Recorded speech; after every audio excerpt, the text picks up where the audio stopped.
Hey friends and family, my name is Skylent. Welcome to another Top 10. This one's a little bit different though. Actually, this is going to be a live Top 10. Thought this would be fun, just trying this new format, especially because this is more of a toxic Top 10. Maybe that doesn't make sense. Normally when I do Top 10 lists, I have some creativity. I arrange different games and, I like to show them off. I like to hype them up, right?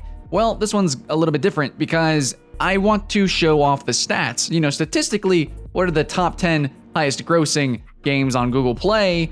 And I'm going to be somewhat negative, maybe a lot of bit negative for most of the games. So that's why I'm changing up the style just a little bit, because it's kind of hard to be excited when half the games are, in my opinion, complete cancer to the gaming community. So here we go, and this is going to be something like an editorial in a way, guys. Just talk about the environment of mobile gaming and the trend of gaming as a whole. As we saw with the new Call of Duty, got a little bit of pay to win in there. You know what I'm saying? So yeah, we are going to be talking about some pay to win games, and it does so happen that the top 10 grossing games, I think most of them have some pay to win mechanics. Okay, or at least some annoying monetization schemes. So here we go. We're going to go we're on Google Play, the Android apps section. We're going to go to top charts here, guys. And we're not going to go top free because I don't even know how that's arranged. We're not doing top paid. We're doing just top grossing, which I do believe includes paid games. It's just whichever ones are making the most money, getting the most transactions.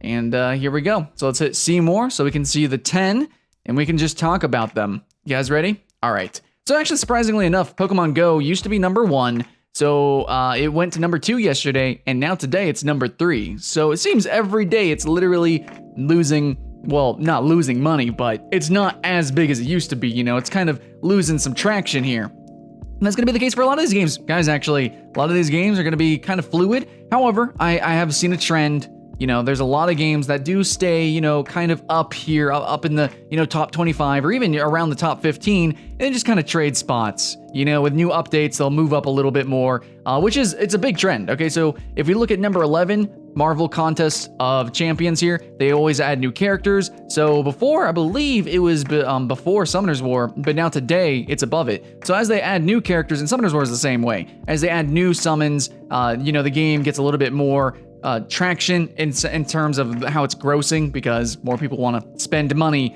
just to acquire those characters. And normally in almost all of these games, I believe it's 99 cents up to $99 for any single transaction. So some people are going to spend hundreds of dollars to get that new rare event character. So that's going to be the case for those. And maybe we're going to, you can actually see that. Star Wars here, there's actually a new DC Universe game coming out that's in the same vein, the whole gacha system. So, yeah. Anyways, so that's those games, but we're going to be talking about the top 10 specifically here. Clash of Kings. Clash of Kings is a MMO strategy game, I guess you can call it. There's a lot of them on mobile games and browser games lists, but they're like all the same, guys. Honestly, guys, I have done so many first impressions on these kind of games, and it's just kind of disgusting how similar they are. Is this even, this is not gameplay. I don't even know what that is. This is the gameplay, guys. You're literally just going to be staring at timers and clickety-clacking. You're either going to spend money or spend the in-game currencies, which, you're going to have to probably do both whenever you get to higher levels. Look, as you can see with this game, now, I have not actually played this game, but I'm assuming that this is not actual gameplay. I don't know. Yeah, I don't think it's like this. It makes it look like it's Clash of Clans, where you actually send units and attack different sections. No, that's not the case. This is more like, this is a town over here. This one's obviously shielded, so I believe this is a town. This maybe is like some giant town, some very high level town. So maybe this guy is sending some units and they're running over here. But whenever they reach the town, it's just gonna autoplay. So it's completely about attrition. Now, if you've played those games, you know what I'm talking about. You send some units, you wait like 30 minutes, and then they reach, and then it, automatically determines with a little bit of RNG if you won or lost, or if you spent some money, have higher chances. And yeah, I don't know what this is. What is this grid-based thing? Oh yeah, also there's a spelling mistake right here. J-I-O-N. John in Dragon Campaign, whatever that means. This looks like it could be cool, but this looks completely photoshopped. If anybody has played this game, can you tell me if this is actual gameplay? Because I'm led to believe, after all of my experience playing hundreds of these games, hundreds, not dozens, hundreds. Yeah, no, I doubt that's gameplay. I just doubt it is. I'm under the assumption that it's all the same. That really sucks, because there are some that are special. I kind of like Dominations, even though it's a Clash of Clans clone. I like Clash of Clans. So, let's go ahead and go back to, just hit back there. So, Clash of Kings. It kind of looks like Clash of Clans in a way with its emblem, its design, and its gameplay is somewhat in a similar genre, but it's no Clash of Clans. Next, we have number 9 is Slot Mania. This actually went down a little bit. Dragon Ball Z coming up here pretty fast here, but Slot Mania is, guys, literally, it's just addictive gameplay. Can you even call it a game? I guess you could say it's the aggregation of a bunch of mini games. If you can say that, it's just gambling. It's just gambling. I don't know. People like clicker games too, right? Those can be fun, but it's just gambling. So yeah, wow, interesting. Actually, if you look down here. Gambling, right there, gambling, gambling, gambling. And a lot of these gacha style games is comparable to gambling because it takes RNG to summon Summoner's War, it takes RNG to actually summon the different summons, things like that. You have tiers of these evolutions and things like that. Yeah, it's like, wow, it's essentially, I mean, if you kind of look at it, if you squint, it almost looks like a gambling game. It just kind of, you know, big shiny colors, big numbers, all that kind of stuff.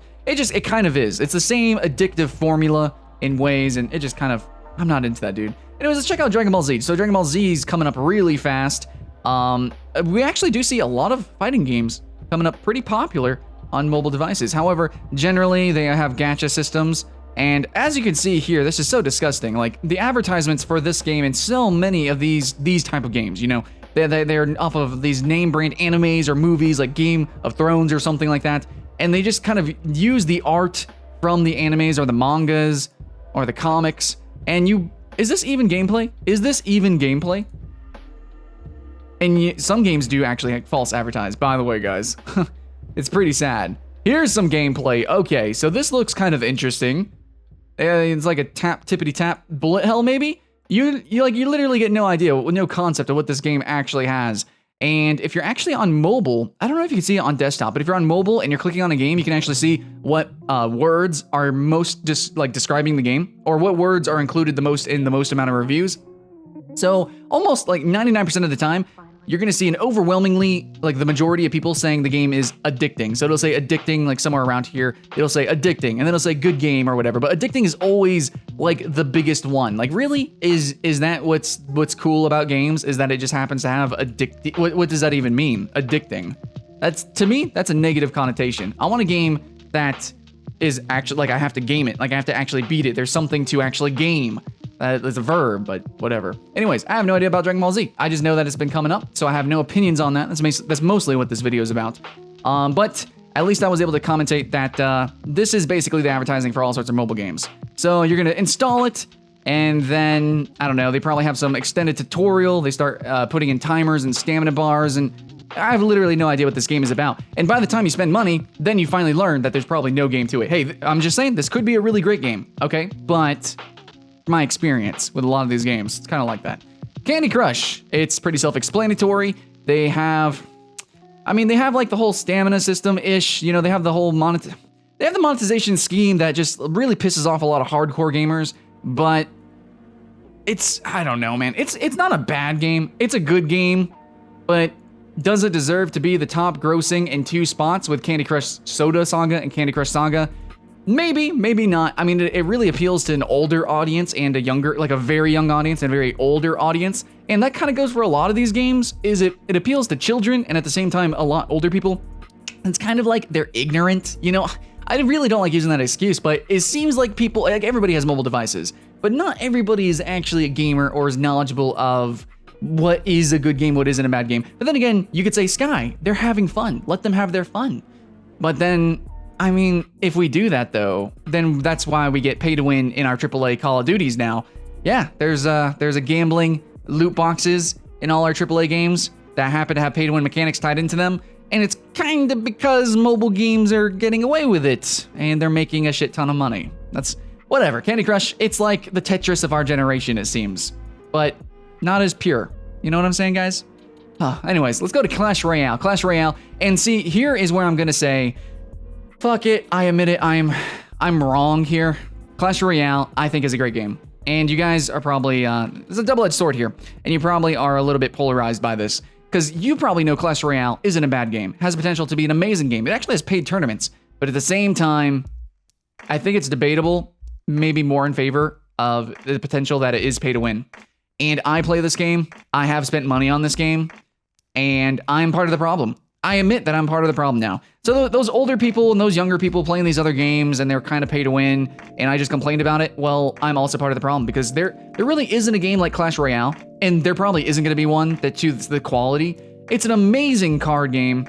Well, it's really more of like a deck building lane, like kind of real-time strategy game, sort of, kind of, with lanes. I don't know. It's something unique to the mobile devices. It's a really cool genre, and as we're actually seeing more games come in this genre, like Legion TD coming out on Steam pretty soon here, hopefully. Anyway, so this whole lane offense defense thing, super cool idea inside the universe of Clash of Clans. Awesome character design. Overall, the game plays amazingly, but the matchmaking isn't balanced. Maybe if they had better matchmaking to balance people who have similar level cards and everything, then it wouldn't be pay to win, but it kind of feels pay to win. And it's not always like exactly like somebody pays more and have better cards. Sometimes they've just played longer. It's just the matchmaking that matches you with somebody who just has better cards. So yeah, you can actually purchase different unique cards by spending money. It is RNG based, of course, so they get more money. But they also, not only can somebody have just more cards than you, and more potential to be better, which is like in League of Legends or something like that, in a MOBA where they have more characters. Normally that wouldn't be considered pay to win, but what's pay to win about this game is that people can have the same cards as you, but better versions. Like they're literally the same card, like Barbarians, but level 3, where you have a level 1. And yeah, that way it feels pay to win. It feels like you have no chance of winning, and you often fight people like that. Again, it's not like they always spent money on it. Sometimes they just played longer and then they sucked and they go down into the ranks lower, because as you can see, level 4. Sometimes you'll fight level 5s, but it just feels really pay to win. It's really in that gray area. Though, it does have paid tournaments, it is a competitive game, it is a fun game.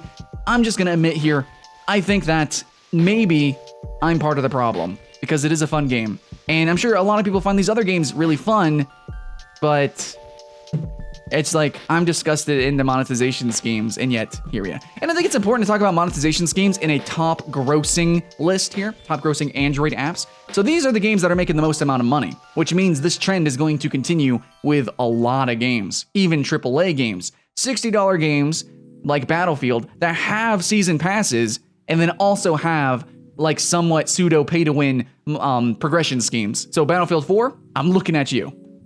Next we have Clash of Clans.